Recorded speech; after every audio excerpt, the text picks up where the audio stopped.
সন্তান রেখে পরকীয়া প্রেমিকের সাথে পালালেন মা। সন্তানদের মুখের দিকে না তাকিয়ে রাতের আধারে পরকীয়া প্রেমিকের সাথে ঘর ছাড়েন তিনি। এমন ঘটনায় এলাকাবাসীর কটাক্ষের শিকার হচ্ছেন ওই সন্তানরা। তাদের এখন একটিই চাওয়া, মা যেখানেই থাকুক দ্রুত যেন তাদের কাছে ফিরে আসেন। চাঞ্চল্য, স্ত্রী পরকীয়া প্রেমে জড়িয়ে সংসার ফেলে রাতের আধারে পালিয়ে গেছেন। 16 বছরের দাম্পত্য জীবনে তাদের মধ্যে বড় ধরনের কোনো কলহ ছিল না। স্বামী আলমগীর মিয়া স্ত্রী মিনু আক্তারকে সব কিছু দিয়ে ভালোবেসে আগলিয়ে রেখেছেন। প্রবাসী আলমগীরের 2 সন্তান নিয়ে দুর্বিষহ হয়ে উঠেছে। স্বামী আলমগীর মিয়া কোনোভাবেই মেনে নিতে পারে নাই স্ত্রীর পরকীয়ার মতো কাণ্ড। স্বামী আলমগীর মিয়া জানান, দাম্পত্য জীবনে আমাদের মধ্যেও ভালোবাসার কমতি ছিল না।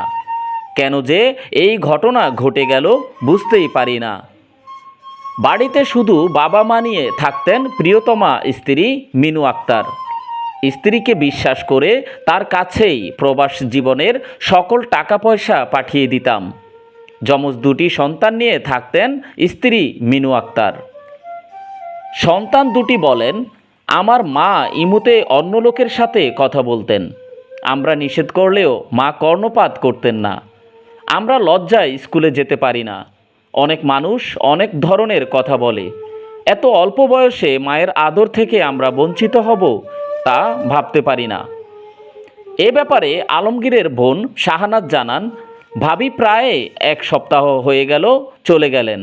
অবুঝ 2টি সন্তান রেখে কিভাবে চলে গেল মিনু আক্তার। তারই চলে যাওয়াটা আমরা কোনোভাবেই মেনে নিতে পারি না। ঘটনাটি ঘটেছে চাঁদপুরের ফরিদগঞ্জ উপজেলার 12 নং পশ্চিম চরদুখিয়া ইউনিয়নের লড়াইচর গ্রামের 9 নং ওয়ার্ডের ঢালিবাড়িতে। এলাকার বয়োজ্যেষ্ঠ একজন ব্যক্তি বলেন, মিনু আক্তার যে কাজটা করেছে কোনো নারীর পক্ষে এ কাজটি করা অসম্ভব নয়। তারপরেও এ কাজটি করে ফেলেছে। বর্তমানে সন্তান 2টি লালন পালন করা অনেক কষ্টের বিষয়। যেহেতু আলমগীরের মা বাবা বয়োজ্যেষ্ঠ ব্যক্তি, কোনো নারী যাতে এ ধরনের কাজ করতে না পারে, এলাকাবাসী মিনু আক্তারের একটি দৃষ্টান্তমূলক শাস্তি কামনা করেন। কেমনে পারলো ওরে দেখে সবার চোখের পানি আসে, ওর মার কি আসে না? ওর মা তো ঠিকই চলে গেছে, ওর মা স্বামী পাইছে, ওর বাপ ও বিয়ে করলে কিন্তু বউ পাইবো, কিন্তু ওরা কোনোদিনও মার আদর পাইবো না, বাপের আদর পাইবো না। কারণ সৎ মা কখনো নিজে মার মতন হয় না, কখনো সৎ মা নিজে মার মতন হয় না। ওদেরকে দেখলে সবার চোখের পানি আসে, কিন্তু ওর মার আসে না। ওর মার যদি আসতোই তাহলে ওর মা রাইখা যাইতো না। ফলের দোকানের সামনে যাই 1 ঘন্টার মতো কথা কয়েছি, আমি করে নেয় না। আমি করছিলাম নিতো, এই যে মানুরানটা কইছিল নিতো, আমি করে নেয় না। হলে ফল আর আনে না, ওরা ব্যাগটি মিললে যায় দেখি দাঁড়ে কাছে এই যে ফলের দোকান, আমরা হলে ফল কিনে আনছি, আম্মু আনে না। এখন কার কাছে গেছে বা কার সাথে গেছে জানো না এমনি জানি, এই যে বেড়া লোকে কথা কইছে, আম্মু হে বেড়া লোকে যায় না, ইয়ানো আসিল এই বেড়া লোকে ইয়ানো যায় কথা কইছে।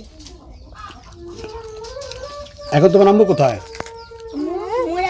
মরে গেছে। সেসমকা ঘুমে আসিল, সেসমকা দাদু আঙ্গুল ধরে বলেছিল, আমরা ভাত লইয়া খামছি, বেড়া ফোন দিছিল। তো আমরা জিজ্ঞেসছিলাম আপনি কে? তো বেড়া কইছে আমি তোমার আব্বু। আমরা তো বেড়া রে চিনি, বেড়ার ছবি দেখে আমরা বুঝে গেছি যে বেড়া। দাদু কইছিল কে, আমরা কইয়া দিছি দাদু।